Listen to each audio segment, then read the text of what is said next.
You know, when you file a paper, because I've been a student before, it becomes difficult to pass it. Have you even realized that? Because you keep saying, but I know these things. Last time I read that text. So what don't I know? I know these things. You assume you know. You try to create issues why you believe the institute is making you fail. So you don't unlearn. It is very good to pass it the first time. And if you have failed it before, I believe God that you are here and it will make a difference for you to make it. So what is in entrepreneurship? Entrepreneurship is about business. We don't want us to have papers. Frame them up there. No. That part of the paper, we try to learn how to create businesses, and this is what is on the syllabus. Creating a business, getting finances, maintaining it, making sure the business is run well. You might say, but me, I'm employed. Why not have a side business? You need this knowledge. You could say, for me, I'm in an audit firm. You will need to advise your clients whether they are doing the right thing or not, and how to improve. So this is basically about business resources, how they are maintained, how to maintain books, why it is important to maintain financial statements or books of accounts. I came earlier here and I had, when the institute was talking about pets, the practical experience, we should be aggressive. This is the time for us to be aggressive. At least we have the knowledge. Start something, monitor it, and this is what entrepreneurship is all about. We shall later look at the pass rates. And the reports I see from the institute, it is one of the best done parts of this paper. Probably we are there. So you need to maintain it. So one examination trick from there is that if you find this comfortable, make sure you score highest. You get probably 9, 8 out of 10. That's one of the areas to look at passing. So this is about entrepreneurship, and it is also linked to other parts of the papers. We shall link them as we go along. Then we have professional ethics. So how is ethics linked to entrepreneurship? Business enterprises, all companies need to be ethical. Why? Because we are in a competitive world. We have seen you in MBS on TV, these products are not doing well, these are counterfeits, these are what. You see, even our structures in Uganda are improving. It means that those who are not doing business ethically, they'll run out of business.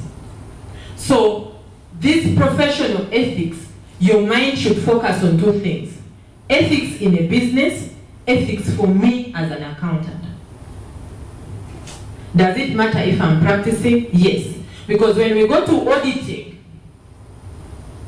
we shall have to look at the qualities of an auditor, and the auditor also has to be ethical, must be someone who is integral and objective, and so many other things. So when we come to professional ethics, how is it important for us? We shall be able to advise our clients or our bosses on how to manage businesses well. That is about corporate governance. So our managers will know that it is good practice to have an internal audit. Okay? The roles of an internal audit need to be clearly cut out. It would be necessary, it would be good to have an audit committee. In corporate governance, you'll be able to know the roles of the CEO and the roles of the board chair and why they should be different. Basically, it's about managing business. So equipped with your knowledge of entrepreneurship, you can link it to corporate governance. It's one of the topics we have in ethics. Why is it in ethics? Because businesses need to do the right thing. So they need to manage and govern well. Okay? If businesses need to do the right thing, then there could be issues to do with fraud, money laundering, issues to do with corruption. We see them in our offices on a day-to-day basis. What do we do? Does it apply to me if an employee? Yes. That's why we have the Whistleblowers Act. It helps us. So if you see something going wrong in your offices, at your places of work, or in a firm, or in a company, a client you are going to audit, you need to know how the procedures, the process to go through while whistleblowing. You need to know your rights. You need to know how a whistleblower is protected. What internal mechanisms do you have to go through before you report to third parties? That is the essence of whistleblowing. It will not only help us to pass, but even in our day-to-day lives, because we see these things. Okay? So we don't need to be seen to be part of the gang. We need to clear. We are the gateways. This profession is very, very, very critical. It's very important in all business and government institutions. So we need to know if there's something wrong, how then do I whistleblow? How am I protected? Whom do I report to? Should I report like this? I have to do it in good faith. Whistleblowing has been examined over and over again. So we need it for passing, we need it for our day-to-day lives. Fraud and money laundering, it is important to know the scope of money laundering. Why? Because the scope is that big that if, when you aid, when you don't disclose suspicious transactions, you fall under the scope of money laundering. You don't want to be scrapped off the list at point T when you have struggled to go through and get this profession. So that topic helps us to know as ourselves as accountants, how should I avoid such practices? Or to have an eye to be able to see that there is fraud here. So we need to know what money laundering is, the process of money laundering from the time money is obtained, okay, that illegal money, until it is integrated into society. And also, it would be necessary for you to know the anti-money laundering procedures by the Financial Action Task Force. And that is basically it with that topic, with money laundering. So when you know that, you're ready for the paper. Okay? You are working as an internal auditor, you are working as a CFO, you're a manager somewhere, you're an accountant in business. Then those accountants in practice are the ones who are in audit firms, who are practicing. I believe you attended some other engagements in the morning for ISPA, they told you about PETS, professional experience. So whether you're an accountant in public practice or business, it is important to be ethical. Issues to do with professional image would come in and how you behave. So we have ethical behavior, we have the environment and how it affects the business. For businesses, things like sexual harassment, discrimination, all these things, these are things we see on a day-to-day basis. So why not pass them? Because you experience them. You know what happens in your offices. Okay, so that is about ethical behaviors. And recently, the last question they were asking about the myths about business ethics. People don't understand it. You're talking about ethics. As a business. Because they tend to believe that those businesses that are ethical are the ones that are big, well set up. Can someone in Jukuo be ethical? How do they stand to benefit if they are ethical? It is you to guide your clients. Okay, so basically that is about ethics, public interest, working in public interest, corporate social responsibility. You need to advise your clients. I think I found here when they were giving an example that Hotloff used not to advertise because they had different brands, but now because of competition, they need to go out there. Okay? So that is our ethics. But still, we need to know, how do I make that decision? Based on what? That if I make this decision, it will benefit the greatest good utilitarianism comes in, or things have been done this way and forever more they will be done like that. Okay? We have those who are fundamentalists, who believe things don't change. And then there are those who are a bit relativism. Now, those are different approaches. Consequentialists, the egoistics, you know, and all that. That is about ethics. It is not that very difficult. Then the audit theory, which most of the students like for some reason, is about the audit process. Basics, we don't need that too much complication. We shall find them at paper 17. Okay? So we need to know, why do we conduct audits? Why are audits there? They are there because for some reason they are mandatory. The statutory audits are there because they are required by law. Like listed companies, they are required to undertake an audit. Whereas others, small companies, may also need an audit for one reason or the other. They need a loan, you did entrepreneurship, you know the sources of income, you know that it benefits a company when it actually borrows, fine. Then you need to advise them that you need audited financial statements. So there are so many reasons as to why audits are carried out.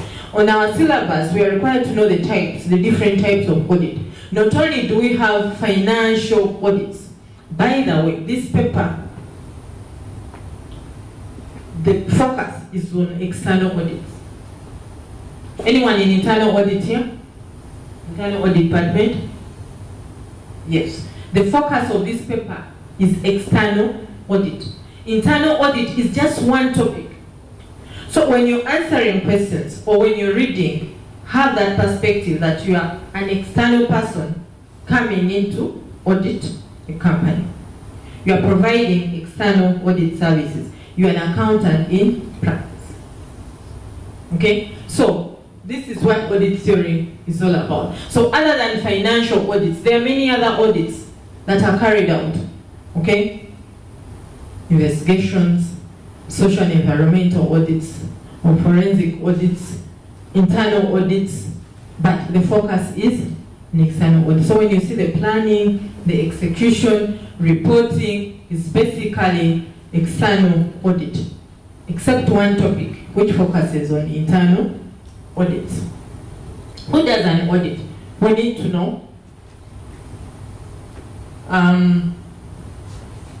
a professional accountant. Then ethics defines who a professional accountant is. That person should be a member of ISPAL. So I encourage you to earn your practical experience such that by the time you complete, you just get your membership. You have the experience and then you are able to practice. Okay? So the postulates of auditing, those are the things that are held to be true. When we go out to audit, we want to believe that they are financial statements. Those financial statements are prepared. They give a true and fair view. I mean, they have no errors. It is believed that when we go out to audit, we shall find financials that don't have errors. What management? Because this is not an investigation. That's another type of audit.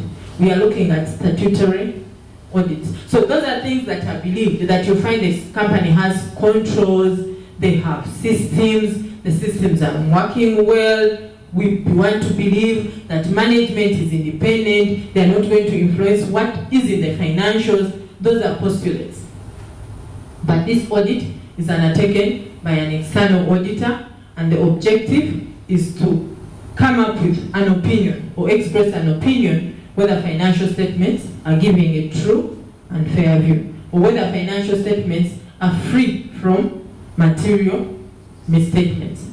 The legal and regulatory framework, we have the institute, okay, because we have the Accountants Act that governs all accountants, and that bit we borrow it from the ethics as well. We have the Companies Act because it defines our duties, our roles, our rights. Okay, so that also comes in as a legal or regulatory framework. Then we have our fundamental principles. And if we have done this in ethics, then it's a walkover. We know the 5 fundamental principles. We need to know the threats to independence. We need to know the safeguards that can be put in place. These are the things that are examined over and over again. Now, when it comes to an audit, before we undertake an audit, there are key things with the regulatory framework, which are part of our ethics. We need to know, how do I get clients? How will you get clients when you're ready to practice? Should I advertise? Is advertising allowed? It is not allowed. We are not supposed to solicit, whether directly or indirectly, for any professional work. Okay? So that is about the legal and regulatory framework. The paper also incorporates something to do with the fees. We need to know how to come up with fees. They are training us. We are not just getting these papers. We need to look at the future. Okay? That is the regulatory framework. Before you take up an engagement, you need to be sure this client you are taking on. Should I just take on clients? Should I accept? Is it a high-risk client? Do I talk to the previous auditors? Do I have the resources? Do I have the knowledge, industry-specific knowledge? Those are things to do with acceptance. And then you agree with an engagement letter. It's like a contract. You confirm you have been appointed legally. There's a resolution in the AGM. We have also others who can appoint, but that is the main one. And then we go ahead to audit, to plan. We audit. So we have the planning. We get knowledge about the business, risk assessment. We need to know about the business risks, the audit risks, the risk of material misstatements, how those risks could affect the financials, and what is the chance, what is the likelihood that you could give an inappropriate audit opinion. That goes to audit risk. Okay, so as we understand this business, we are able to identify the business risks that this client is facing. Anything, any condition or event that could adversely affect the entity's ability to create wealth.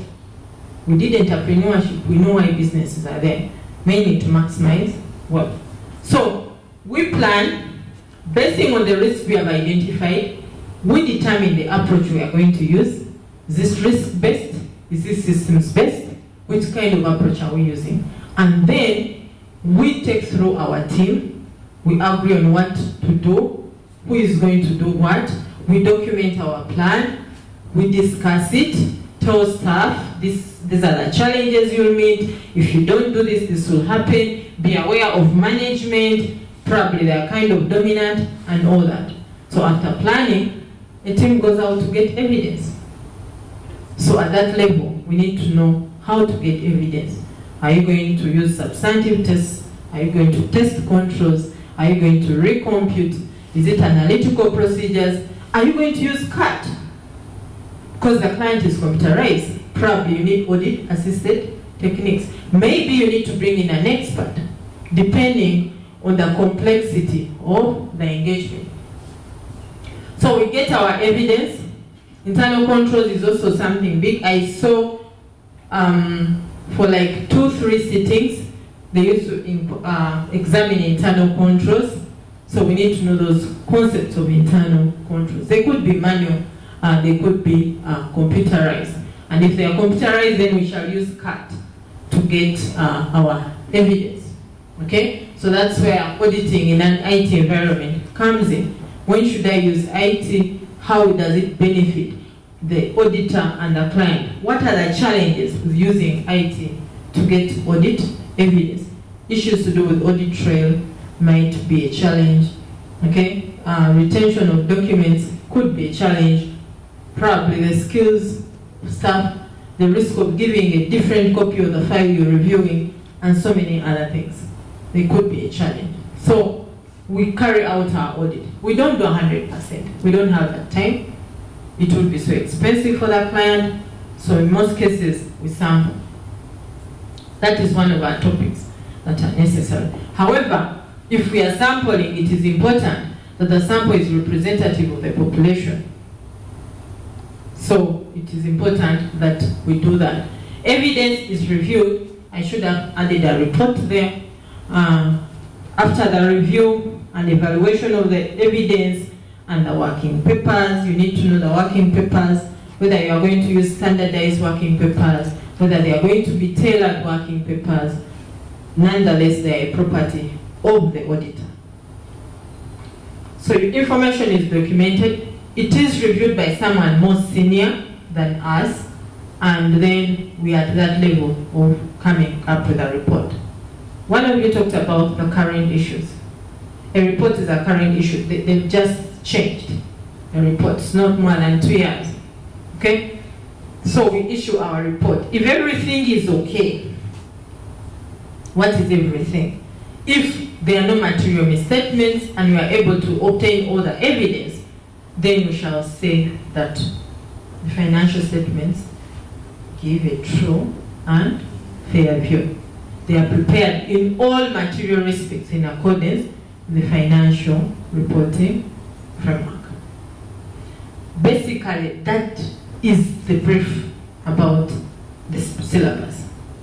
If things are not well, then we can qualify. I hope you have heard of those terminologies.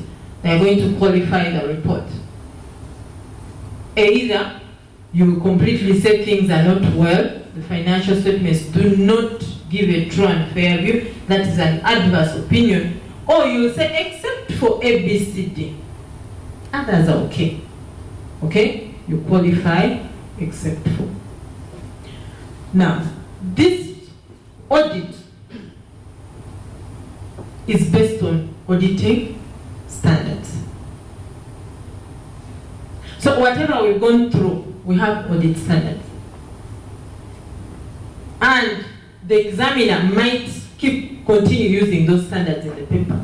So we need to get to know them as we prepare. That's another technique. So that when you find a standard, you are not shocked. Because you lose concentration. If they give a standard, you know, I've seen this. What is this is all about? We need to know the standards. Because the profession wants us quality students. They want students who add value to the society, to Ugandans and the world.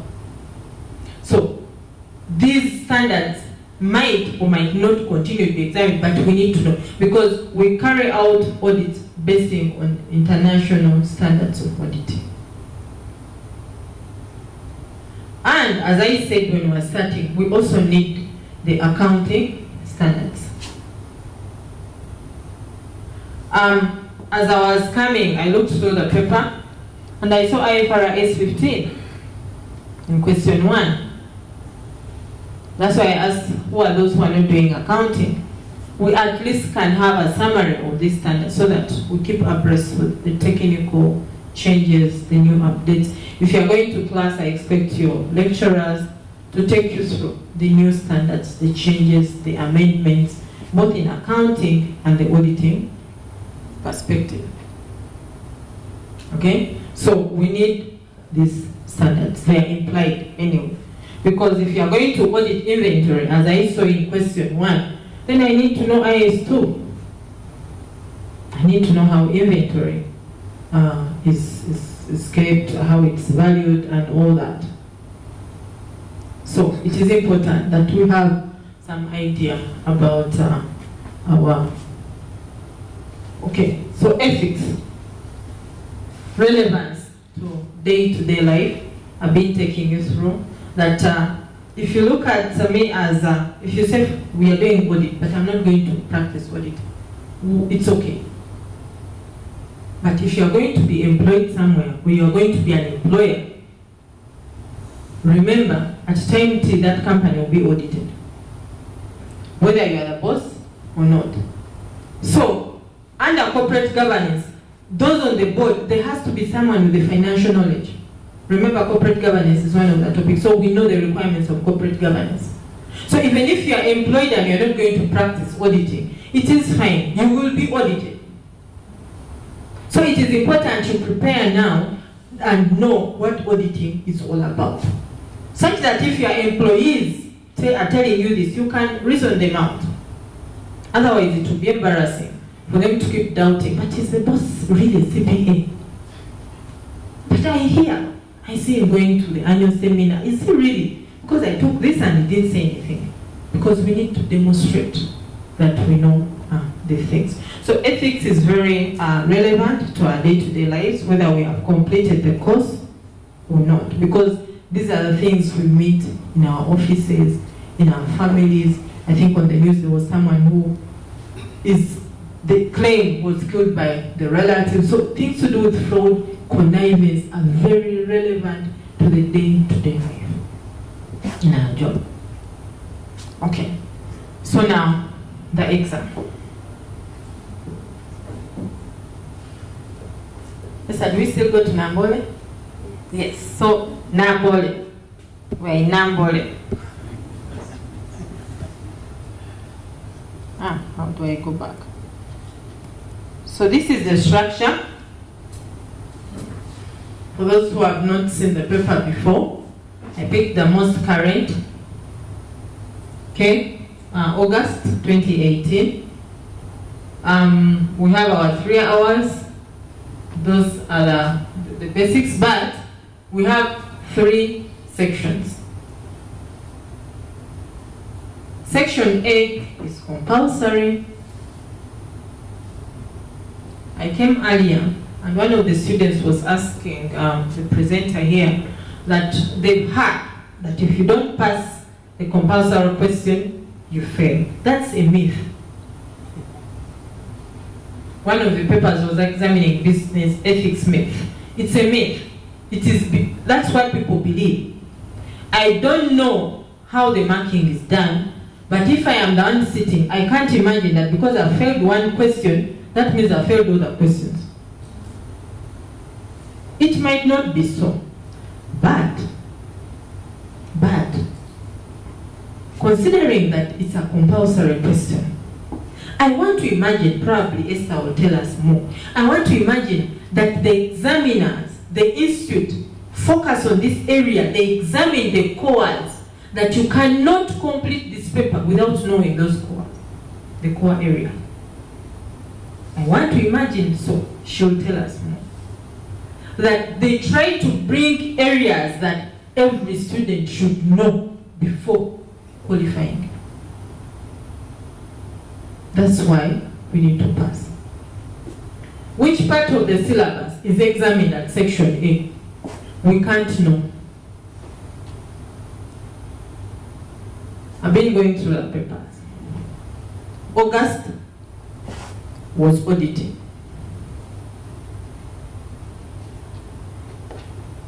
Maybe next time if you think it's going to be auditing, it could be ethics. We can't spot. We don't know. At least we know the syllabus. For me, that gives me comfort. I know the syllabus, so I just need to be prepared. Whether they bring ethics, whether entrepreneurship, I don't care. I just need to be prepared. I'll first talk about section A, then we shall come back to other sections. Now, section A is a case study.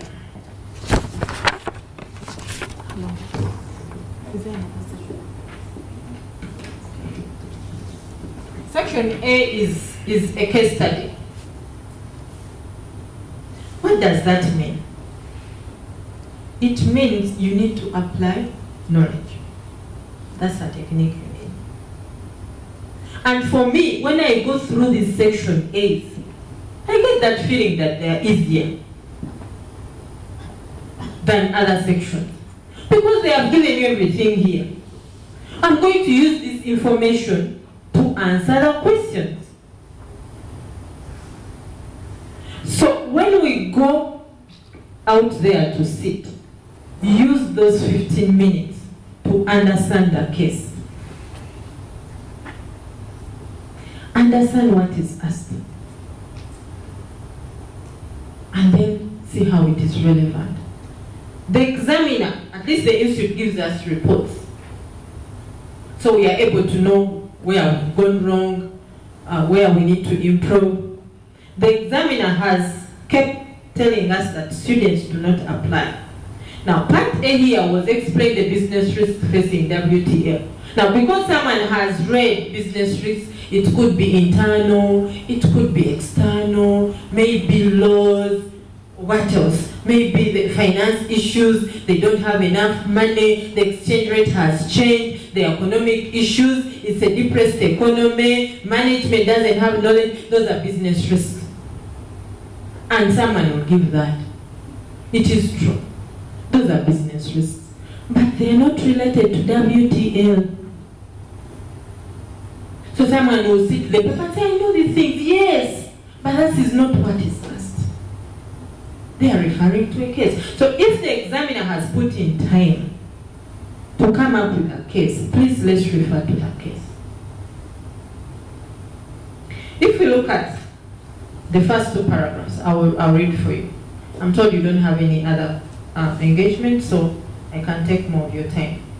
That WTL is a telecom service provider that deals in offering call services, mobile money, airtime, phones, and related accessories. Your firm, PMG and Co., is the auditor of WTL for the year ended 30th June 2018. The telecommunication sector is growing rapidly, and more services are on the demand by customers. Previously, it was just calls and airtime, but now, banking services are the next service on demand. Client bank accounts are now linked to telecom numbers. Clients are able to transact with banks using their phones and vice versa. WTL has been forced to expand rapidly to match the competitors. Explain. Please don't list these things. You have enough time. Don't list, please. That's what the examiner says. Probably Esther will tell us, don't list these things. Explain. Because that was at graduate level, maybe even secondary school, these things are different. For us old people, we have children. They reason you out. Mommy explain this, and you just say, no, mommy, no. Teacher said. Explain. So how am I going to be able? You write the point. If it is an issue of security risk, put security risk and explain basing on the answer. So how would I say this using that? That considering that clients are able to transact with banks using their phones and vice versa, there's a risk that a client could actually transfer money to another client. Or someone could hack into the client's PIN and transfer money. You are being as practical as possible. Yeah? Because we need to explain these things. And really someone who is looking at your paper will be able to appreciate. They are saying so many things that WTO has been forced to expand rapidly to match the competitors. Competition. We highlight it. That is our point. Then we need to explain that, WTL is in a rapidly growing business because that's what they have told us. And also, make sure you don't just copy and paste. In the previous examiner's report, the examiner has said that. You shouldn't do that. Just be as practical as possible. That telecom business is the fast growing business industry in Uganda. Okay? There is cutthroat competition. So it is a risk if WTL does not put in place, they've told us that, but now banking services and the next service on demand. If WTL does not put in place structures to ensure that they have banking services, their clients will run away, they'll go to competitors. You have explained competition. Don't repeat yourself. You said you are combining this. Don't keep repeating. You talked about laws and regulations as one point, then you say legislation is the second point, then you say compliance with the laws. Please. This, by the way, this, I don't want to use the word it's a do or die. We don't have time. You can't just sit this paper. You have to move on. Stop books, do other things. So when you go for the exam, make sure you are ready. Make sure you are ready. Whether it means sleeping over, whatever you have to do. Don't just pay your money if they are paying for you. We are doing business ethics. The employer band. Don't just say, for me they pay for me, so I'll just go after. No. You need to be seen to be ethical. Don't waste your time. Because I told you the danger of going for a paper when you're not. Every time you'll have excuses. Every time. So make it a point that when you go there, you are going to pass. So question 1 is about application. And you will rarely find that they are examining one part of the syllabus. Because now we see here, the first part is business risks. Suggest the interventions that can be undertaken to mitigate the risks in A above. The examiner has stated, students have those generic answers. Put in place controls. What are you saying? And you'll be very comfortable. Fight. Make sure this is like a fight when you're in the paper. It's a fight. Putting which controls? About what? That's what the examiner wants. If here we are looking at putting but now banking services and the next service on demand, okay? That probably suggests that they can go into research and research about that. They can look at the competition, market research. They can look at whether their IT system their system is able to help on this. They can train staff so that they also adopt the banking services. Be as practical. So when you're looking at controls to mitigate the risk, okay, be as practical as possible. Be realistic. You have an advantage. That's why these are professional courses. You must have gone through some stages. If you're not working, you need to discuss a lot with people who are working. They have practical experience. You need to read the papers. You need to know what is happening. Because they are not going to examine things in the textbook directly. No, we have left that left. Okay? So even if you read, you need to discuss. Okay? So that one is about controls. Then part C is advice on the effective software controls that can be put in place. Now also, when you're in an exam, think through and know which area of the syllabus are they trying to examine.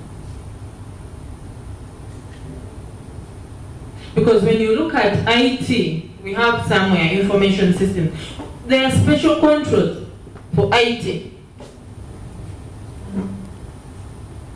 Auditing in an IT environment. There are special controls. The application controls and the general IT controls. Then those ones, you use that to apply knowledge. In other words, what I'm saying, when you're going through, especially, okay, we are there. Make sure you think through which area of the syllabus are they examining, such that you focus. Your mind can easily focus. Okay, they're examining on these IT controls. What exactly is there? God will bring those things. I don't know how. I don't know, but God brings them. The way you are driving through a jam, don't pass there, I think there's jam. Intuition. God will bring it. But just allow it to happen. Tobama, if you just, no. Think through, you have that time, by the way. When we go to other papers, maybe, but this one, for me, I love it. You have the time to think through and write something sensible. Okay? Then they are examining the inventory. That's where we go back to our accounting knowledge. How is inventory valued? What does IS2 say? The law of cost and net realized property. Now, if this business is fast growing somewhere, and unfortunately you have, I would have made copies for you. In the last paragraph they say inventory includes airtime. Now it's becoming obsolete because the scratch cards. You see, these questions, they set from day-to-day things. Currently, we have issues with scratch cards. I saw the speaker saying, no, for us in Busoga, we don't know those things. of, you know, putting online. We have to, you know, these are things that are happening. So if they have changed, so what happened? The business is going to lose. Just think, normal. Okay. So now, if I am going to attend the stock take, procedures should carry out before the inventory talk. I need to know that something could go wrong. They could count that as stock. And moreover, it's not sellable. So just be as practical as possible. Don't give generic answers. You will not pass. You will not pass. You will think you know. When you go there, just look at the question, look at the case, pick out answers from there. That is part section A. I consider it to be easy because the answers are here. That's what I want to assure you. Go through all the question ones. Go through all the section A's. The answers are here. 30 marks, get a 20. You can't fail. You can't fail. Okay. So section B, and we say as we conclude section A, we don't know whether Esther is bringing ethics or auditing. I have not seen a situation, I don't know, where they combine the two. I think that paper would be so confused. Where section A has both ethics and or ethics and entrepreneurship. No, they bring one part of the syllabus, and a core part of the syllabus. We know the syllabus, whether we are reading on our own or not, we shouldn't mind. So that is section A. Section B usually has 4 questions, and only 3 are to be attempted.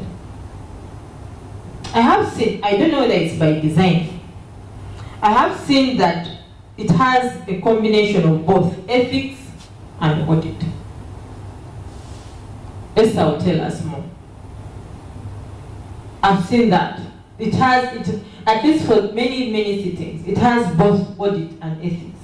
It means I can choose an area where I feel more comfortable. I'm not telling you to spot, to be biased, no. But you look through all, the technique is read all, and decide which one do you think you have more points. By the way, I've seen that the examiner sometimes makes part A easy, enticing, then you go to part B and you're stuck. Get stuck. Read through all the requirements, think through the points you have, look at the mark allocation. Okay, unqualified opinion, do I know that? I think so. Qualified, can I say part B, what is this? I don't even understand. Run. You have an options. You know, this is not a game. For us, we like soaps. It's not a soap. It is real. Don't give yourself a chance. If I fail now, what if the next sitting the paper is very hard? We don't know what they are bringing.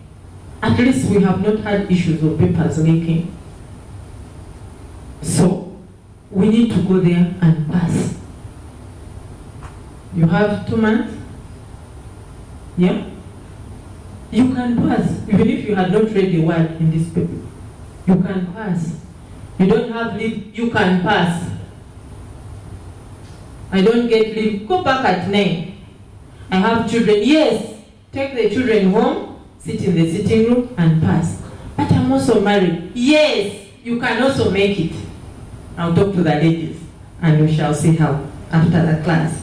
But you can pass. You have to create time. For you men, okay, you are men, what do we say? But ladies, you can create time. You can pass, whether you have children, I am married, I have a job, it's so demanding, you can pass, you can create time. Come very early before you start office. I know every day I have to read a topic. I have to read a chapter. Lunchtime, I will eat as I read, at least 30 minutes. There's a way you can create time. And not for me, my 2 years, I have to pass and complete and do other things. So section B is a combination of ethics and audit. I've not seen entrepreneurship in section B. And at least we have options. We're supposed to do 2 questions, 3 out of 4. Each has 20 marks. Now, in most cases, not in, but at least most times, these tend to be knowledge-based questions. You need to know the topic. If you don't know, it becomes hard. That's why for me, as me, Agnes, section A is okay. Okay, so here we need to know. Sometimes they give a case, so if there's some information, we need to refer to it. The examiner doesn't just put it there. And we can still make it. So here, question 2, which was about reports.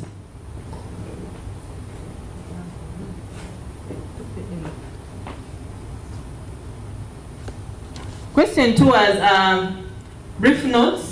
Explain the circumstances under which a company may issue unqualified. Examiner said, because here we have unqualified and qualified, that most students interchanged the points for qualified were put on unqualified, and vice versa. Because they don't put feeling. If you have stated this, that is what they will mark. So we should avoid. This paper has its language. Audit procedures, risk assessment procedures, analytical procedures, unqualified, qualified, advanced. We have our language. Please use that language. So we need to get these terms: professional skepticism, professional judgment. We need to get those terms and understand them, such that you don't fail a question which you know by interchanging. So that was unqualified. Unqualified is the good report. The qualified is the one which is not good. Okay? Then part B was about the objectives the auditor seeks to achieve in determining appropriate persons within TCL to communicate during an audit. And you realize that this question too referred to an audit standard. So we need to start liking the standards. We need to start getting comfortable with these standards. Okay? Because this is a professional paper and it will continue to be so. We need to just get there. Basically, knowledge-based question. Question 3 was about ethics. There's a time you would put, Esther, you would put, say, business ethics, you put public interest, but of course things keep changing, so we also have to change. So when they're examining a topic, they put their business ethics, they put public interest. I think those things are no longer used, but nonetheless, it is still within our syllabus. Okay? So, and the good thing, we have texts. I don't know whether there's anyone who has not seen a text. Read those texts. Even if you are going to class, get your own personal time and read those texts. They are very, very, very helpful. Okay? So, 3 was business ethics. I want to go through the details because I want to give you time also to interact. And then we have the Whistleblowers and Protection Act, still on the syllabus. Then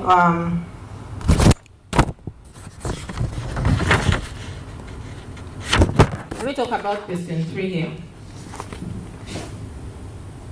The report said,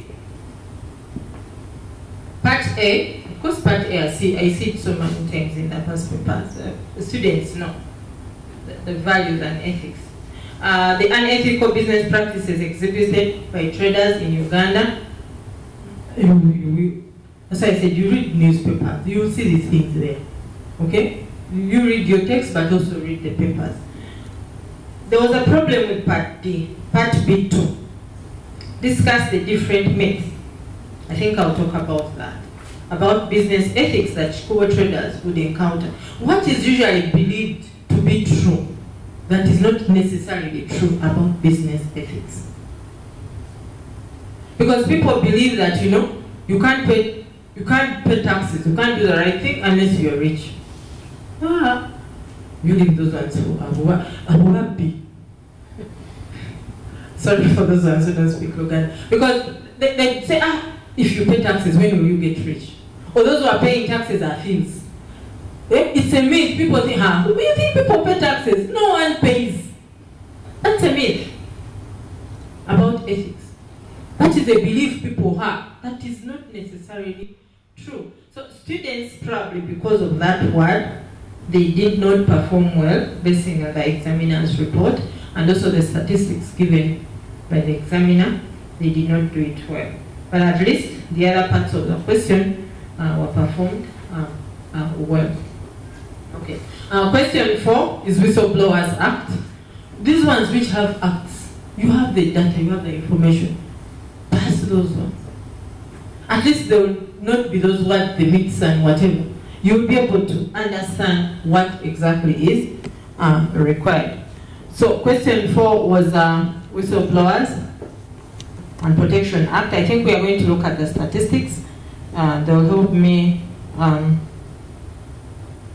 explain more. The last part, C.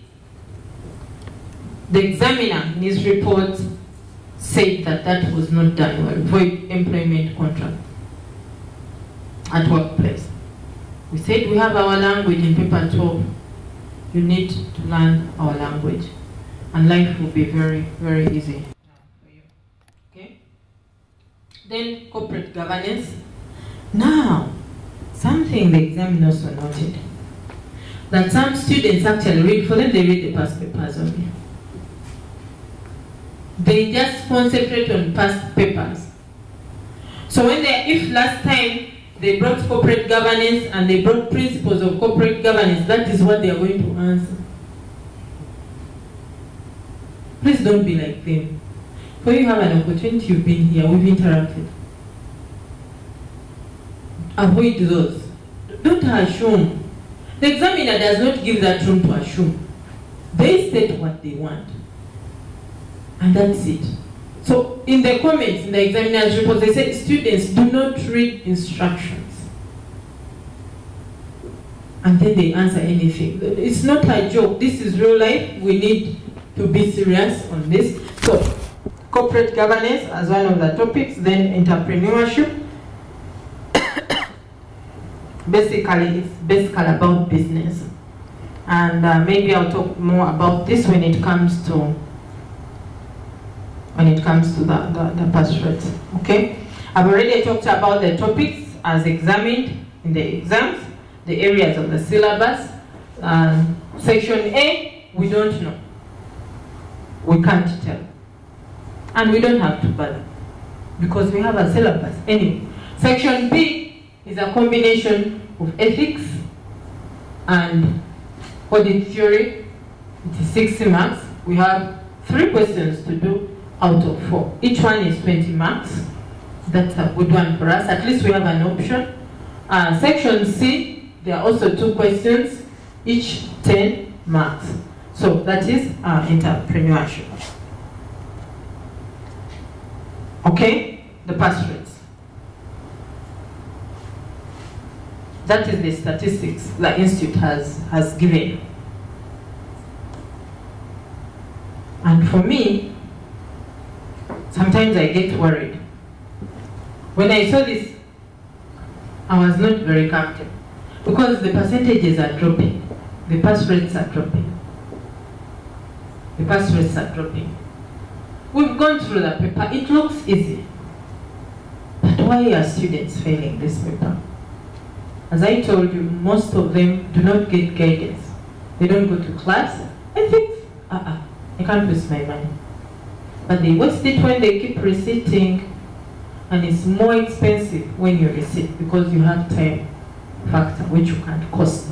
Okay? So we used to have the 70, 72, the 63, we are in 40s. And even you see even the 43, still it reduced. The pass rate is reduced. So we shouldn't take the paper for granted. Some people fail it, and that is the statistics. That is not my information. This is from the institute. We need to really prepare for this paper. The institute was also very kind to help us share this information, because it helps us to think through.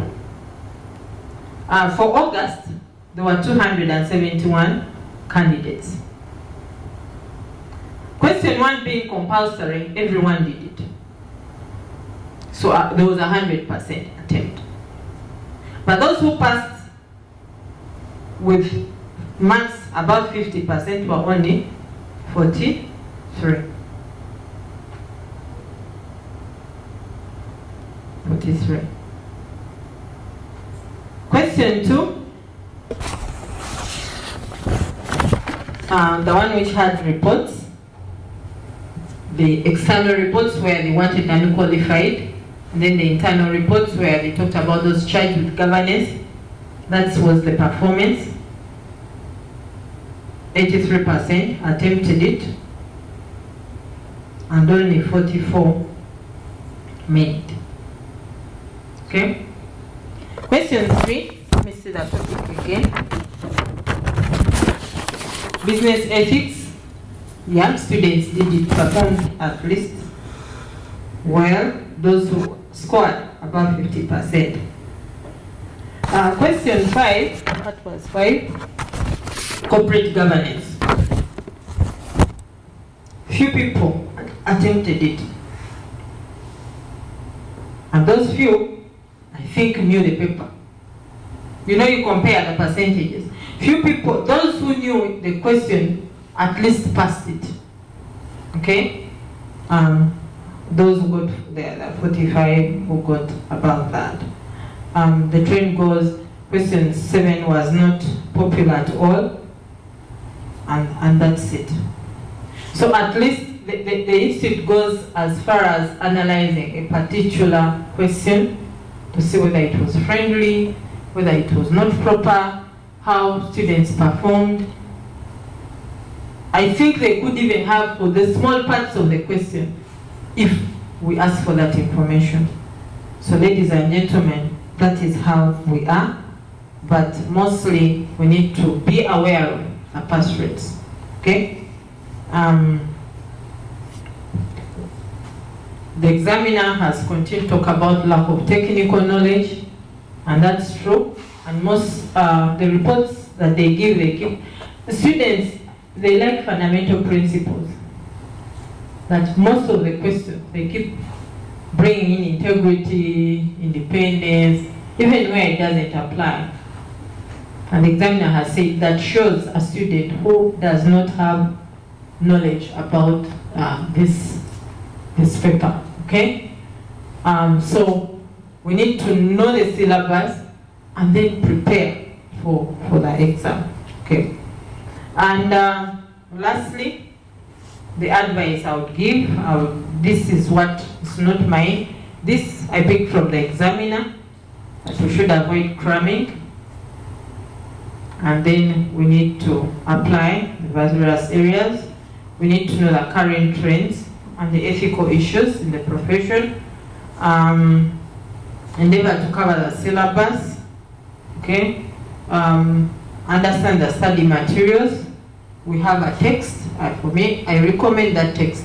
You really need it. Questions, we should understand the questions before we attempt. We need guidance. You are here, that is good, but also from your tutors. Even discussions among yourselves are very good. Following instructions, not mixing up the answers. I told you, those who qualified and unqualified, people mix up the two, and then attempting the required number of questions. I would say you need to plan your time well.